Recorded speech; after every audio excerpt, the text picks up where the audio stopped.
and we are in fact all right. I believe Prime Minister Modi is there present in Gujarat. We will cut across to visuals from him. Jairam भाई,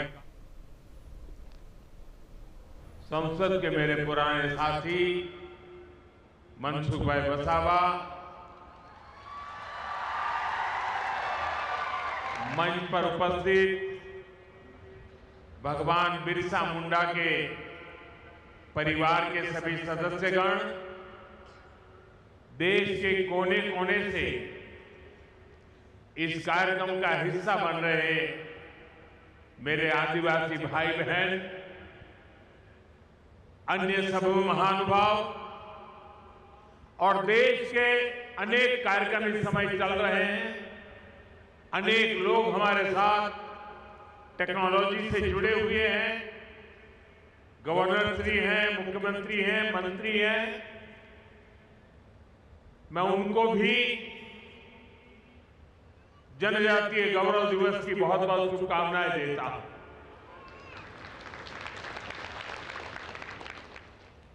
हम तो मारे तुम्हारी पास आओ એટલે ગુજરાતી બોલવાનું હોય।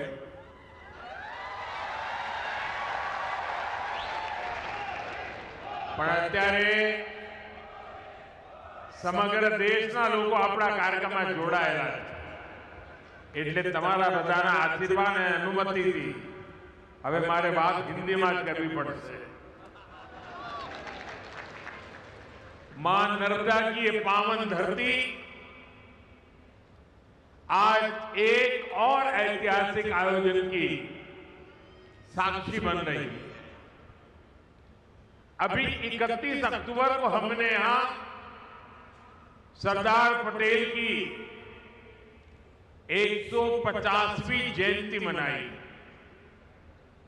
हमारी एकता और विविधता को सेलिब्रेट करने के लिए भारत पर्व शुरू हुआ और आज भगवान बिरसा मुंडा की 150वीं जयंती के इस भव्य आयोजन के साथ हम भारत पर्व की पूर्णता के साक्षी बन रहे हैं।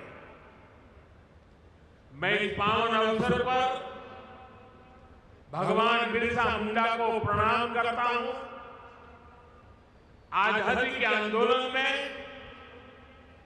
गुजरात, राजस्थान, मध्य प्रदेश और पूरे जनजातीय क्षेत्र में आजादी की अलग जगाने वाले गोविंद गुरु का आशीर्वाद भी हम सबके साथ जुड़ा हुआ है।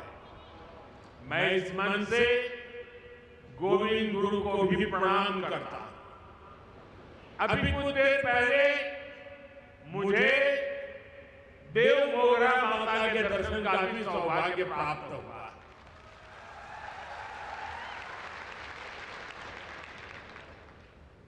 मैं मां के चरणों में भी फिर से नमन करता हूं। बहुत कम लोगों को पता होगा, काशी विश्वनाथ कॉरिडोर उसकी चर्चा होती है, उज्जैन महाकाल की चर्चा होती है, अयोध्या के राम मंदिर की चर्चा होती है, केदारनाथ धाम की चर्चा होती है। पिछले एक दशक में ऐसे कई हमारे धार्मिक ऐतिहासिक स्थानों का विकास हुआ है, लेकिन बहुत कम लोगों को पता होगा। मैं 2003 में मुख्यमंत्री के रूप में जब कन्या शिक्षा के लिए देलियापाड़े में आया था और तब मैं मां के चरणों में नमन करने गया था और उस समय वहां की जो स्थिति मैंने देखी थी, एक छोटी सी झोपड़ी जैसी जगह थी और मेरे जीवन में जो पुनर्निर्माण के अनेक काम हुए होंगे तो उसकी अगर मैं गर्व के साथ कह सकता हूं, उसकी शुरुआत देव मोगरा माता के इस स्थान के विकास से हुई। और आज जब मैं गया तो मुझे बहुत अच्छा लगा कि लाखों की तादाद में आप लोग वहां आते हैं। मां के प्रति अपार श्रद्धा खासकर हमारे जनजातीय बंधुओं में। साथियों, डेलियापाड़ा और सागबाड़ा का ये क्षेत्र कबीर जी की शिक्षाओं से प्रेरित रहा और मैं तो बनारस का सांसद हूं और बनारस यानी संत कबीर की धरती। इसलिए संत कबीर का मेरे जीवन में एक अलग स्थान स्वाभाविक है। मैं इस मंच से उन्हें भी प्रणाम करता हूं। साथियों, आज यहां देश के विकास और जनजातीय कल्याण से जुड़े कई प्रोजेक्ट का लोकार्पण और शिलान्यास हुआ है। पीएम जनमन और अन्य योजनाओं के तहत यहां 1 लाख परिवारों को पक्के घर दिए गए हैं। बड़ी संख्या में एकलव्य मॉडल स्कूलों और आश्रम स्कूलों का लोकार्पण एवं शिलान्यास किया गया है। बिरसा मुंडा ट्राइबल यूनिवर्सिटी में श्री गोविंद गुरु चैन की स्थापना भी हुई है। स्वास्थ्य, सड़क और यातायात से जुड़े कई और प्रोजेक्ट भी शुरू हुए हैं।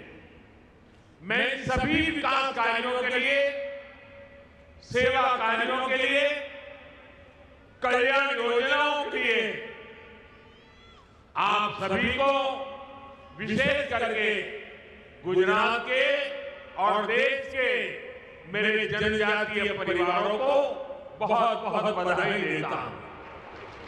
साथियों, 2021 में हमने भगवान बिरसा मुंडा की जयंती को जनजातीय गौरव दिवस के रूप में मनाने की शुरुआत की थी। जनजातीय गौरव हजारों वर्षों से हमारे भारत की चेतना का अभिन्न हिस्सा रहा है। जब जब देश के सम्मान, स्वाभिमान और स्वराज की बात आई तो हमारा आदिवासी समाज सबसे आगे खड़ा हुआ। हमारा स्वतंत्रता संग्राम इसका सबसे बड़ा उदाहरण है। आदिवासी समाज से निकले कितने ही नायक नायिकाओं ने आजादी की मशाल को आगे बढ़ाया।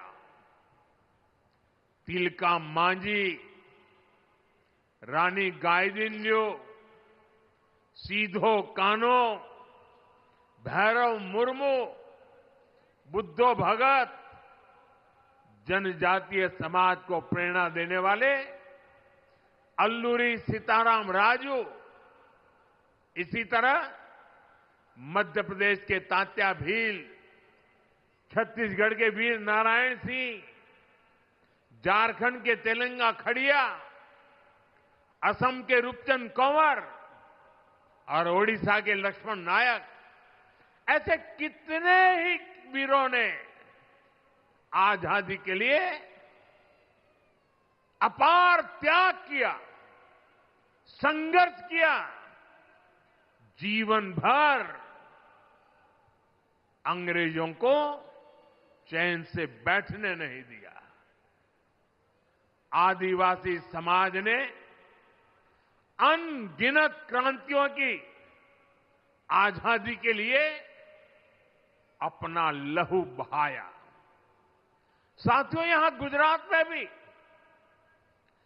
जनजातीय समाज के ऐसे कितने ही शूरवीर देशभक्त हैं।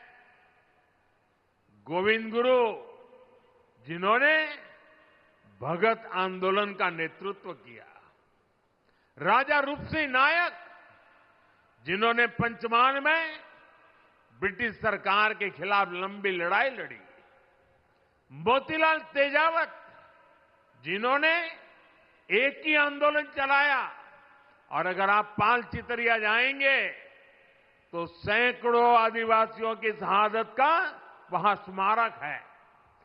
जलियांवाला बाग जैसी वो घटना साबरकांठा के पाल चितरिया में हुई थी।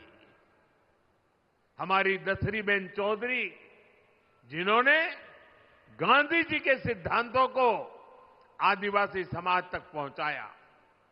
स्वतंत्रता संग्राम के ऐसे कितने ही अध्याय जनजातीय गौरव और आदिवासी शौर्य से रंगे हुए हैं। भाइयों बहनों, स्वतंत्रता आंदोलन में ट्राइबल समाज के योगदान को हम भुला नहीं सकते हैं और आजादी के बाद यह काम होना चाहिए था, लेकिन कुछ ही परिवारों को आजादी का श्रेय देने के मोह में मेरे लक्षावधि आदिवासी भाई बहनों की त्याग, तपस्या, बलिदान को नकार दिया गया। और इसलिए 2014 के पहले देश में कोई भगवान बिरसा मुंडा को याद करने वाला नहीं था। सिर्फ उनके अगल बगल के गांव तक पूछा जाता था। हमने उस परिस्थिति को बदला। क्यों? हमारी अगली पीढ़ी को भी पता होना चाहिए कि मेरे आदिवासी भाई बहनों ने हमें कितना बड़ा तोहफा दिया है, आजादी दिलवाई है। और इसी काम को जिंदा करने के लिए, आने वाली पीढ़ी को स्मरण रहे इसलिए हमने देश में कई ट्राइबल म्यूजियम बनाए जा रहे हैं। यहां गुजरात में भी राजपीपला में ही 25 एकड़ विशाल ट्राइबल म्यूजियम के लिए जमीन पर बहुत बड़ा म्यूजियम आकार ले रहा है। अभी कुछ दिन पहले मैं छत्तीसगढ़ भी गया था। वहां भी मैंने शहीद वीर नारायण सिंह जनजातीय संग्रहालय का लोकार्पण किया था। वैसे ही रांची में जिस जेल में भगवान बिरसा मुंडा रहे, उस जेल में अब भगवान बिरसा मुंडा को और उस समय की आजादी के आंदोलन को लेकर के एक बहुत भव्य म्यूजियम बनाया गया है। साथियों, आज श्री गोविंद गुरु, उनके नाम से एक चेयर जनजातीय भाषा संवर्धन केंद्र के रूप में उसकी स्थापना की गई है। यहां भील, गामित, वसावा, गरासिया, कोंकणी, संथाल, राठवा, नायक, डबला, चौधरी, कोकणा, कुंभी, वर्ली, डोडिया, ऐसी सभी जनजातियों की उनकी बोलियों पर अध्ययन होगा। उनसे जुड़ी कहानियां और गीतों को संरक्षित किया जाएगा। जनजातीय समाज के पास हजारों वर्षों के अनुभवों से सीखा हुआ ज्ञान का अपार भंडार है। उनकी जीवन शैली में विज्ञान छिपा है। उनकी कहानियों में दर्शन है। उनकी भाषा में पर्यावरण की समझ है। श्री गोविंद गुरु चेयर इस समृद्ध परंपरा से नई पीढ़ी को जोड़ने का काम करेगी। साथियों, आज जनजातीय गौरव दिवस का ये अवसर हमें उस अन्याय को भी याद करने का अवसर देता है जो हमारे करोड़ों आदिवासी भाई बहनों के साथ किया गया। देश में 6 दशक तक राज करने वाली कांग्रेस ने आदिवासियों को उनके हाल पर छोड़ दिया था। आदिवासी इलाकों में कुपोषण की समस्या थी, स्वास्थ्य सुरक्षा की समस्या थी, शिक्षा का अभाव था, कनेक्टिविटी का तो नामो निशान नहीं था। ये अभाव ही एक प्रकार से आदिवासी क्षेत्रों की पहचान बन गई थी और कांग्रेस सरकारें हाथ पर हाथ धरकर बैठी रही। लेकिन साथियों, आदिवासी कल्याण भाजपा की सर्वोच्च प्राथमिकता रही है।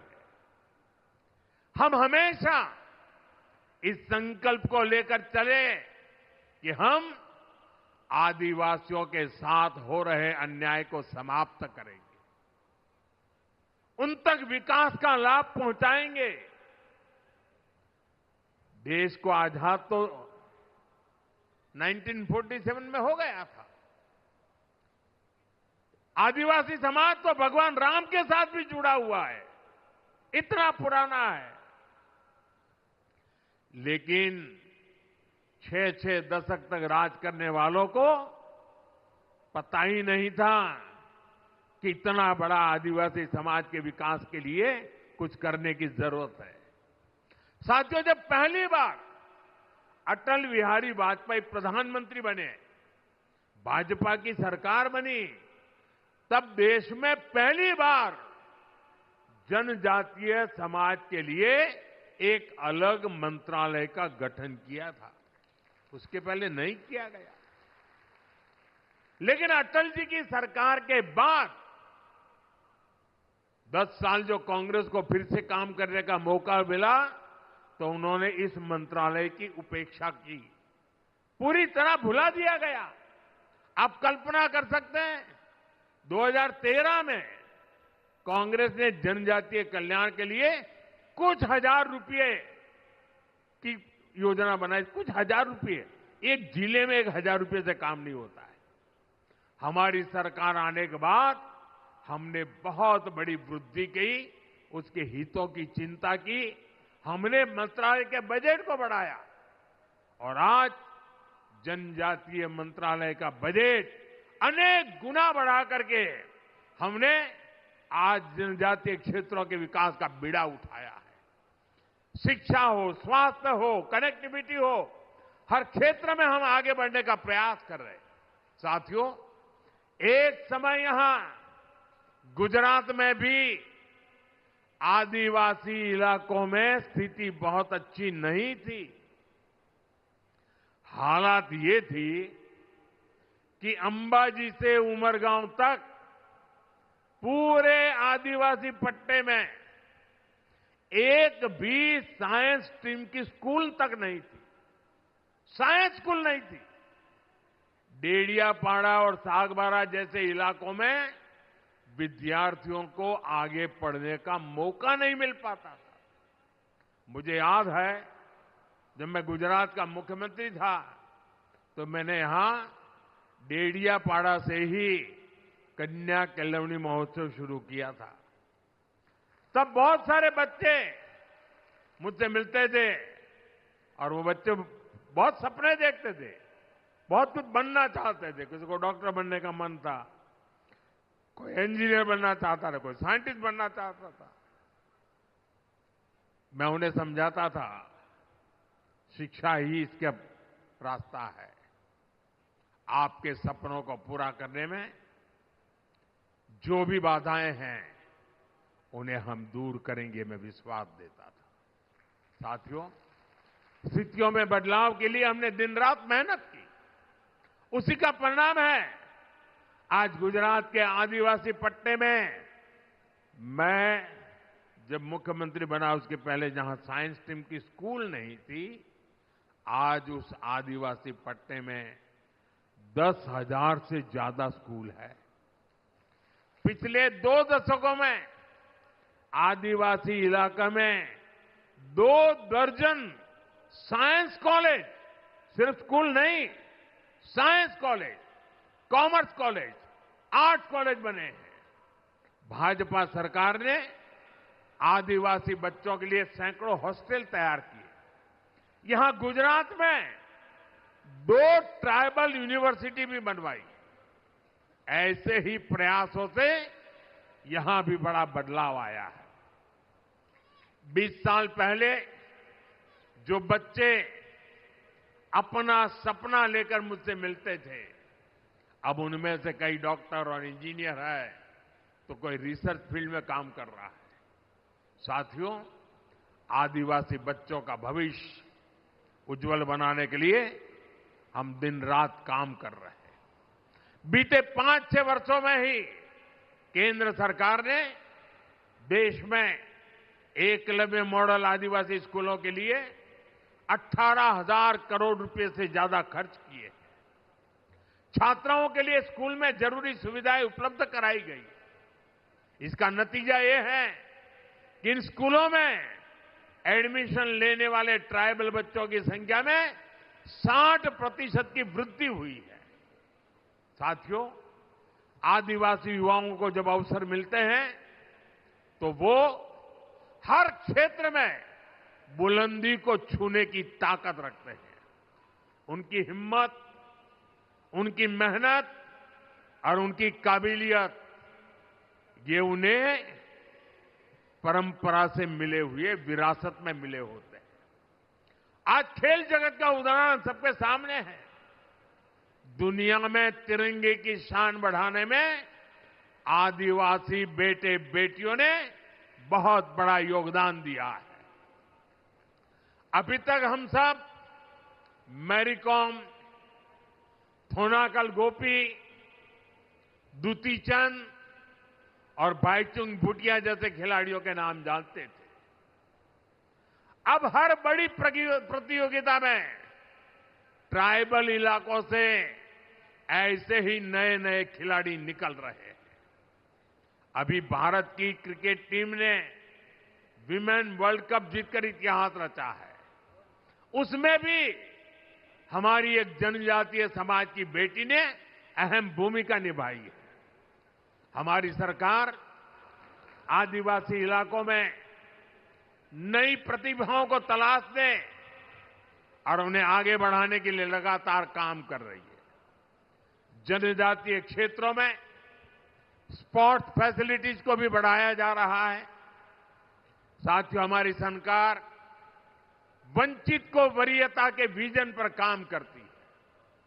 इसका बहुत बड़ा उदाहरण ये हमारा नर्मदा जिला भी है। पहले तो ये अलग नहीं था, वो भरूच जिले का हिस्सा था, कुछ सूरत जिले का हिस्सा था, और ये सारा इलाका कभी पिछड़ा माना जाता था। हमने इसे वरीयता दी, हमने इस जिले को आकांक्षी जिला बनाया और आज ये विकास के कई पैरामीटर्स में बहुत आगे आ गया है। इसका बहुत बड़ा लाभ यहां के आदिवासी समुदाय को मिला है। आपने देखा है, केंद्र सरकार की कई योजनाओं को हम आदिवासी बहुल राज्यों और वंचित वर्गों के बीच जाकर ही लॉन्च करते हैं। आपको याद होगा 2018 में मुफ्त इलाज के लिए आयुष्मान भारत योजना लॉन्च हुई थी। ये योजना हमने झारखंड के आदिवासी इलाके में रांची में जाकर के शुरू हुई और आज देश के करोड़ों आदिवासी भाई बहनों को इसके तहत 5 लाख तक मुफ्त इलाज की सुविधा मिल रही है।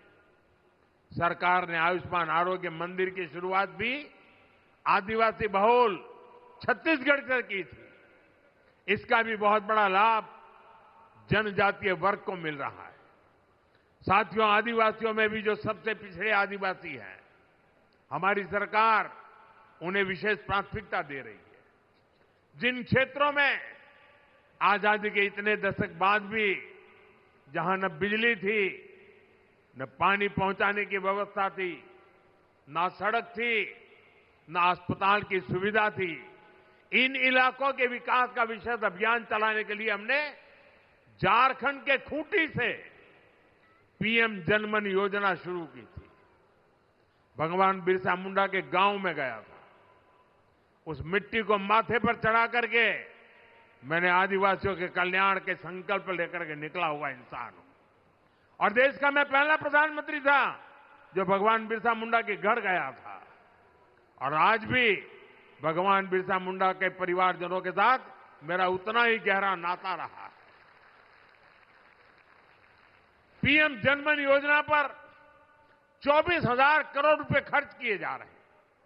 साथियों, धरती आबा जनजातीय ग्राम उत्कर्ष अभियान भी पिछड़े आदिवासी गांवों के विकास की नई गाथा लिख रहा है।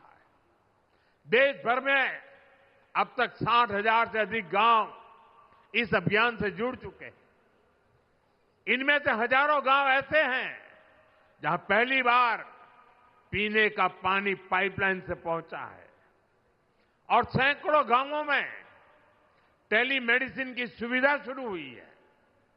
इस अभियान के तहत ग्राम सभाओं को विकास की धुरी बनाया गया है। गांवों में स्वास्थ्य, शिक्षा, पोषण, कृषि और आजीविका पर सामुदायिक योजनाएं तैयार हो रही है। ये अभियान दिखाता है कि अगर कुछ ठान लिया जाए तो हर असंभव लक्ष्य भी संभव बन जाता है। साथियों, हमारी सरकार आदिवासियों के जीवन से जुड़े हर पहलू को ध्यान में रखकर काम कर रही है। हमने वन उपज की संख्या को 20 से बढ़ाकर करीब 100 किया है। वन उपज पर एमएसपी बढ़ाई। हमारी सरकार मोटे अनाज, श्री अन्न को खूब बढ़ावा दे रही है, जिसका फायदा आदिवासी क्षेत्रों में खेती करने वाले हमारे आदिवासी भाई बहनों को मिल रहा है। गुजरात में हमने आपके लिए वन बंधु कल्याण योजना शुरू की थी। इसको आपको एक नई आर्थिक मजबूती मिली और मुझे याद है जब उस योजना को मैंने शुरू किया था तो महीनों तक अलग अलग आदिवासी क्षेत्रों से लोग मेरा धन्यवाद करने और मुझे सम्मानित करने के लिए आते। इतनी बड़ी परिवर्तनकारी थी। मुझे आज खुशी है कि भूपेंद्र भाई उस वन बंधु कल्याण योजना का विस्तार कर रहे हैं और अब उसे जनजातीय कल्याण योजना के रूप में नए विस्तृत कार्यक्रमों के साथ आपकी सेवा में प्रस्तुत किया जा रहा है। भाइयों बहनों, आदिवासी समुदायों में सिकल सेल ये बीमारी एक बहुत बड़ा खतरा रही है। इससे निपटने के लिए जनजातीय इलाकों में डिस्पेंसरी, मेडिकल सेंटर और हॉस्पिटल की संख्या बढ़ाई गई है। सिकल सेल बीमारी से निपटने के लिए राष्ट्रीय स्तर पर अभियान चल रहा है। इसके तहत देश में 6 करोड़ आदिवासी भाई बहनों की स्क्रीनिंग हो चुकी है। साथियों, नई राष्ट्रीय शिक्षा नीति के तहत स्थानीय भाषा में पढ़ाई की सुविधा भी दी जा रही है। आदिवासी समाज के जो बच्चे केवल भाषा के कारण पिछड़ जाते थे, वो अब स्थानीय भाषा में पढ़ाई करके खुद भी आगे बढ़ रहे हैं और देश की तरक्की में अपना ज्यादा से ज्यादा योगदान दे रहे हैं। साथियों, हमारे गुजरात के आदिवासी समाज के पास कला की भी अद्भुत पूंजी है। उनकी पेंटिंग्स, उनकी चित्रकलाएं अपने आप में खास है। एक बेटी वहां चित्र लेकर के बैठी है, वो देने के लिए लाई लगती है। ये हमारे एसपीजी के लोग जरा ले लो इस बेटी के पास से। यहां से मुझे लगता है कुछ वर्ली पेंटिंग भी दिखता है उसमें। धन्यवाद बेटा, आपका अगर उसमें अता पता होगा तो मैं चिट्ठी लिखूंगा आपको।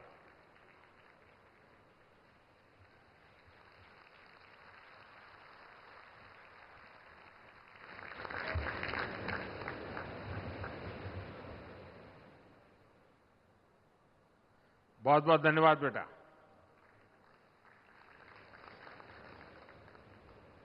कला, चित्र ये यहां सहज है। हमारे परेश भाई राठवा जैसे चित्रकार जो इन विधाओं को आगे बढ़ा रहे हैं और मुझे संतोष है कि हमारी सरकार ने परेश भाई राठवा को पद्म पुरस्कार से सम्मानित किया है। साथियों, किसी भी समाज की प्रगति के लिए लोकतंत्र में उसकी सही भागीदारी भी उतनी ही जरूरी होती है। इसलिए हमारा ध्येय है जनजातीय समाज के हमारे भाई बहनों को देश के बड़े पदों पर भी पहुंचे, देश का नेतृत्व करें। आप देखिए, आज देश की राष्ट्रपति एक आदिवासी महिला है। इसी तरह बीजेपी ने, एनडीए ने हमेशा आदिवासी समाज के हमारे होनहार साथियों को शीर्ष पदों पर पहुंचाने का प्रयास किया है। आज छत्तीसगढ़ के मुख्यमंत्री हमारे जनजातीय समाज के विष्णुदेव जी साय छत्तीसगढ़ का कायापलट कर रहे हैं। उड़ीसा में श्री मोहन चरण मांझी भगवान जगन्नाथ जी के आशीर्वाद से जनजातीय समुदाय के हमारे मांझी जी उड़ीसा का विकास कर रहे हैं। अरुणाचल प्रदेश में हमारे जनजातीय बंधु प्रेमा खांडू जी मुख्यमंत्री के रूप में काम कर रहे हैं। नागालैंड में हमारे जनजातीय बंधु नेफ्यू रियो काम कर रहे हैं। हमने कई राज्यों में आदिवासी मुख्यमंत्री बनाए। देश के कई राज्यों की विधानसभाओं में हमारी पार्टी ने आदिवासी स्पीकर बनाए। हमारे गुजरात के मंगूभाई पटेल मध्य प्रदेश में गवर्नर है। हमारी केंद्र सरकार में सर्बानंद जी सोनोवाल आदिवासी समाज से हैं और पूरी शिपिंग मिनिस्ट्री संभाल रहे हैं। वे कभी आसाम के मुख्यमंत्री हुआ करते थे। साथियों, इन सभी नेताओं ने देश की जो सेवा की है, देश के विकास में जो योगदान दिया है, वह अतुलनीय है, अभूतपूर्व है। साथियों, आज देश के पास सबका साथ सबका विकास के मंत्र की ताकत है। इसी मंत्र ने बीते वर्षों में करोड़ों लोगों का जीवन बदला है। इसी मंत्र ने देश की एकता को मजबूती दी है और इसी मंत्र ने दशकों से उपेक्षित जनजातीय समाज को मुख्य धारा से जोड़ा है। इतना ही नहीं, संपूर्ण समाज का नेतृत्व हो रहा है। इसलिए आज भगवान बिरसा मुंडा की 150वीं जयंती के पावन पर्व पर हमें सबका साथ सबका विकास के मंत्र को मजबूत करने की शपथ लेनी है। न विकास में कोई पीछे रहे, न विकास में कोई पीछे छूटे। यही धरती आबा के चरणों में सच्ची श्रद्धांजलि है। मुझे विश्वास है हम सब एक साथ मिलकर आगे बढ़ेंगे और विकसित भारत के सपने को पूरा करेंगे। इसी संकल्प के साथ आप सभी को एक बार फिर जनजातीय गौरव दिवस की शुभकामनाएं। और मैं देशवासियों को कहूंगा कि ये जनजातीय गौरव दिवस, इसमें हमारी मिट्टी की महक है, इसमें हमारे देश की परंपराओं को जीने वाले जनजातीय समुदाय की